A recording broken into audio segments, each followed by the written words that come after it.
Welcome to వైఏ భక్తి channel.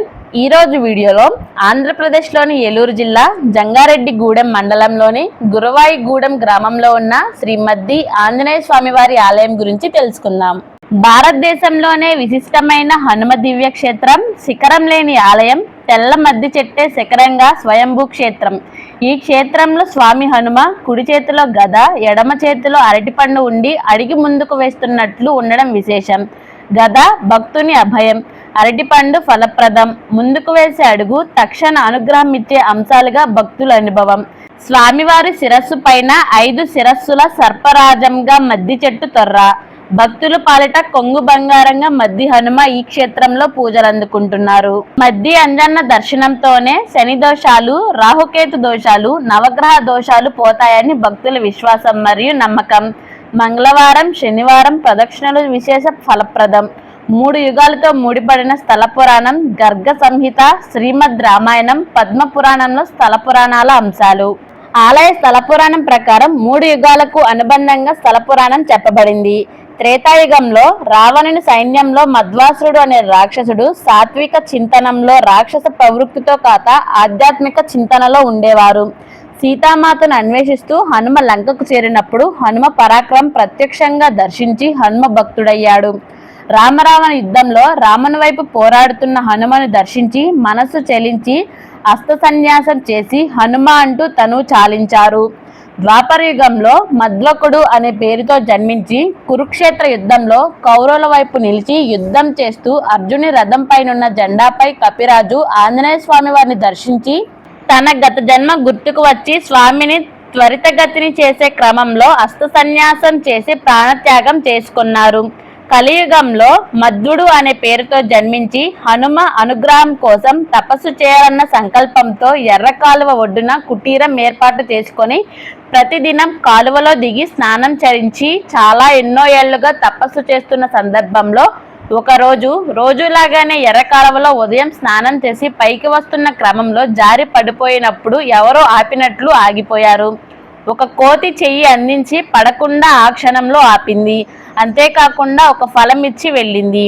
తన ఆకలి తీర్చడం కోసం ఫలం ఇచ్చిన ఈ వానరం ఎవరో అని మహర్షి ఆలోచించలేదు. అదే క్రమంలో నిత్య అనుష్ఠానం కొనసాగించడం, ప్రతిరోజు కోతి వచ్చి ఫలం ఇవ్వడం, దానిని మధ్వ మహర్షి స్వీకరించడం జరిగేది. ఒక రోజు తనకు రోజు ఫలం ఇస్తున్న వానరం హనుమగా గుర్తించి ఇన్నాళ్ళు మీతో సేవలు చేయించుకున్నానా అని, నేను పాపాత్ముణ్ణి, జీవించి ఉండడం అనవసరం అని విలపించాడు. బాధపడిన సందర్భంలో స్వామి హనుమ ప్రత్యక్షమై, మధ్వా, ఇందులో నీ తప్పు ఏమాత్రం లేదు. నీ స్వామి భక్తికి మెచ్చి నేను నీకు చేస్తున్న సేవలు, ఏం వరం కావాలో కోరుకోమన్నట్లు స్థల పురాణం ద్వారా తెలుస్తోంది. మీరు ఎల్లప్పుడూ నా చెంతనే ఉండాలి స్వామి అని మధ్వ మహర్షి కోరగా, మధ్వా, నీవు అర్జున వృక్షమై ఇక్కడ అవతరించు. నేను నీ సమీపంలో శిలారూపంగా నేను స్వయంభూగా వ్యక్తమవుతాను.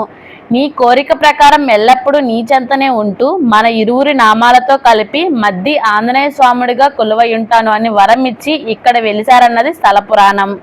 అనంతర కాలంలో 1966 నవంబర్ 1న ఒక భక్తురాలి స్వప్న దర్శనమిచ్చి తాను ఇక్కడ చెట్టు తొర్రలో ఉన్నట్లు స్వామి చెప్పడంతో పాటు శిఖరం లేకుండా చెట్టు శిఖరంగా ఉత్తరోత్తగా ఆలయం నిర్మాణం చేసి ఏర్పాటు చేయాలని చెప్పినట్లు స్థానికుల నుండి తెలిసిన వృత్తాంతం.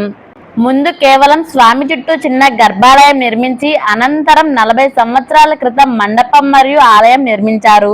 తర్వాత విశేష సంఖ్యలో భక్తుల రాకతో ఆలయం పునర్నిర్మాణం జరిగి సకల సౌకర్యాలు ఏర్పాటు చేయబడ్డాయి. ప్రతి సంవత్సరం భక్తులు హనుమత్ దీక్షలు మండల కాలం చేసి స్వామి సన్నిధిలో హనుమద్ వ్రతం చేసి ఇరుముడి సమర్పిస్తారు. ఈ రీతిగా ముందుగా దీక్ష స్వీకారం చేసి హనుమ కృపతో దీక్షను భక్తితో పూర్తి చేస్తారు. మద్ది క్షేత్రంలో కలియుగ ప్రత్యక్ష దైవం శ్రీ వెంకటేశ్వర స్వామివారి ఆలయం కూడా ఉంది.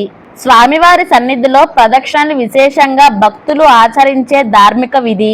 వివాహం కానివారు, వైవాహిక బంధంలోని ఇబ్బందులు ఉన్నవారు, ఆర్థిక ఇబ్బందులు, వ్యాపారంలో నష్టం, ఉద్యోగం లేనివారు, ఇలా ఒకటేమిటి అనేక బాధలు ఉండి ఏ పని చేసినా కలిసి రాని వారు ముందుగా స్వామిని దర్శించి తమ కోరికలు స్వామికి మనస్సులో విన్నపించి 7 మంగళవారాలు 108 చొప్పున ప్రదక్షిణలు చేసి వారి కోరిక యొక్క తీవ్రతను బట్టి అర్చక స్వాములు ప్రదక్షిణలు సూచిస్తారు.